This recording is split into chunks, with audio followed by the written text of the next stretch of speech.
Hello my dear friends, ഞാൻ അസീം മട്ടാഞ്ചേരി. ഇന്ന് നിങ്ങളുടെ മുമ്പിൽ വന്നിരിക്കുന്നത് നമ്മുടെ കാറടുക്ക പഞ്ചായത്തിലെ എരിക്കളം എന്ന് പറയുന്ന പ്രദേശത്ത് ഒരു ബസ് സ്റ്റാൻഡിന്റെ ദയനീയാവസ്ഥയെക്കുറിച്ച് നിങ്ങളിലേക്ക് അറിയിക്കാൻ വേണ്ടിയിട്ടാണ്. അപ്പോൾ നിങ്ങൾ ആദ്യമായിട്ട് ഈ വീഡിയോ കാണുകയാണെങ്കിൽ നിങ്ങൾ സബ്സ്ക്രൈബ് ചെയ്യുക. എൻ്റെ ചാനൽ സബ്സ്ക്രൈബ് ചെയ്താൽ മാത്രം പോരാ, ബെല്ലൈക്കൻ അമർത്തുക. ഈ വീഡിയോയിൽ കാണുന്നത് കാറടുക്ക പഞ്ചായത്തിലെ എരിക്കളം എന്ന് പറയുന്ന പ്രദേശത്ത് പ്രിയദർശിനി നഗറിൽ സ്ഥിതി ചെയ്യുന്ന ഒരു ബസ് സ്റ്റോപ്പാണ്. സിയാനഗറിൻ്റെയും പടിയത്തടുക്കയും ഇടയിൽ സ്ഥിതി ചെയ്യുന്ന ഒരു ബസ് സ്റ്റോപ്പാണ്. ഈ ബസ് സ്റ്റോപ്പിൻ്റെ ദയനീയാവസ്ഥ നിങ്ങൾ ഈ വീഡിയോയിലൂടെ കണ്ടു നോക്കൂ. സാധാരണക്കാരനായ മനുഷ്യർക്ക് പോലും ബസ്സിന് കാത്തു നിൽക്കാൻ പറ്റാത്തൊരു അവസ്ഥയാണ് ഈ ബസ് സ്റ്റോപ്പിൻ്റെത്. സാധാരണക്കായ യാത്രക്കാർ കൈതോട്, കടയങ്കോട് തുടങ്ങിയ പ്രദേശങ്ങളിൽ നിന്ന് വന്ന് ബസ് കാത്തു നിൽക്കുന്ന ഒരു ബസ് സ്റ്റാൻഡായിരുന്നു ഇത് മുമ്പ്.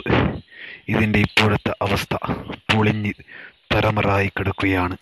മണ്ണിടിഞ്ഞും പൊളിഞ്ഞും മറ്റും കാടുകളൊക്കെ കയറി ഈ ബസ് സ്റ്റോപ്പ് അനാഥനായിരിക്കുകയാണ്. ഇതിൻ്റെ പണികൾ പൂർത്തീകരിച്ച് പുനഃസ്ഥാപിക്കണമെന്ന് ബന്ധപ്പെട്ട അധികാരികളിലേക്ക് എത്തുന്നതുവരെ നിങ്ങൾ ഇത് ഷെയർ ചെയ്യുക. അധികാരികൾ കണ്ണു തുറക്കട്ടെ.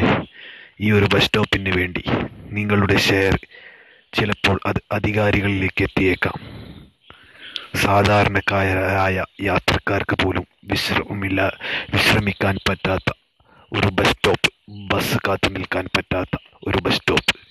ഇത് എന്തിന് ഇവിടെ നിൽക്കുന്നു? ഇതിൻ്റെ പണികൾ പുനഃസ്ഥാപിക്കുക. സ്കൂൾ വിദ്യാർത്ഥികൾ പോലും മഴ നനഞ്ഞ് കാത്തു നിൽക്കുന്ന ഒരു ബസ് സ്റ്റോപ്പായി മാറിയിരിക്കുകയാണ് പ്രിയദർശിനിയിൽ ഉള്ള ഈ ബസ് സ്റ്റോപ്പ്.